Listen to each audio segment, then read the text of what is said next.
wafdiga ka socday dawladda aynu dariska nahay ee Jamhuuriyadda Djibouti ayaa waxa madaarka Cigaal International Airport ee magaalada Hargeysa si diiran ugu soo dhaweeyay xubno kamid ah golaha wasiirada uu horkacayo wasiirka wasaaradda gaashaandhigga Jamhuuriyadda Somaliland Cabdiqani Maxamuud Caateye Fariid taliyaha ciidanka qaranka Jamhuuriyadda Somaliland taliyaasha ciidamada booliiska laanta socdaalka badda iyo mas'uuliyiin kale waxaana wafdigan ka yimid Jamhuuriyadda Djibouti ay ahaayeen wafdigii ugu ballaarnaa ee soo gaadhay Somaliland si ay uga qayb galaan dabaaldegga 28 guuradii ka soo wareegtay aasaaska ciidanka qaranka Jamhuuriyadda Somaliland oo sanad waliba la xuso waxaana wafdigaasi Jamhuuriyadda Djibouti ka socday ay ka koobnaayeen taliyaha ciidanka booliiska ee Jamhuuriyadda Djibouti taliyaha ciidanka madaxtooyada taliyaha ciidanka cirka taliyaha ciidanka badda taliyaha General Madeega iyo saraakiil kale oo ka socday ciidanka Jamhuuriyadda Djibouti ugu horeyn waxa halkaasi ka hadlay taliyaha ciidanka qaranka Jamhuuriyadda Somaliland Ismaaciil Tani waxaana uu ka warramay sida diiran ee wafdigani u soo dhaweeyeen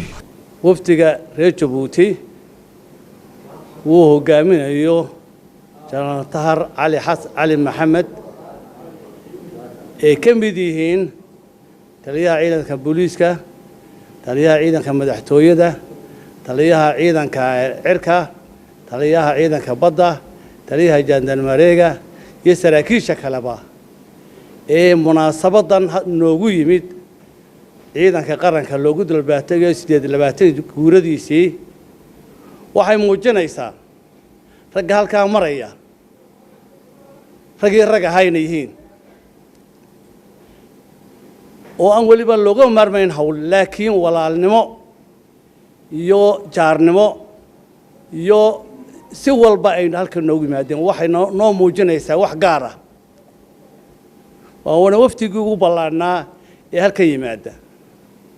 arinta anaguna waan qaadanay arin niyaamano qaadanay sida walaalayaal noo tixgelinayaan baanu qaadanay horaba walaalaan noo hayn had jaarra waan hayn maantana tiim baa la sii xoojiyay waxaan leeyahay aad baan diga mahadcelinaa laka shukr aad baan diga mahadcelinaa idiga iyo madaxweynihii Jamhuuriyadda Djibouti eedii soo dirayba aad baan ugu mahadnaqnaa walaalo jiraatihiin geesta kale wafdigii ka socday Jamhuuriyadda Djibouti ee ka koobnaa taliyaasha ciidamada kala duwan ee Jamhuuriyaddaasi Djibouti ay iyaguna dhankooda uga mahadnaqay wafdigan hogaaminayo inay muujinayso walaalnimada aan ku nimidnay wad ku mahadsantahay soo dhaweystii kilbada naga tigay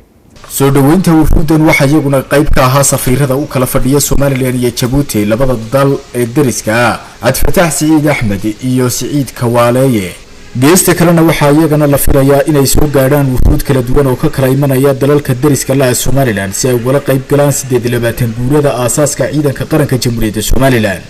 Xamse Qurbani warbaahinta qaranka Somaliland Cigaal International Airport ee magaalada Hargeysa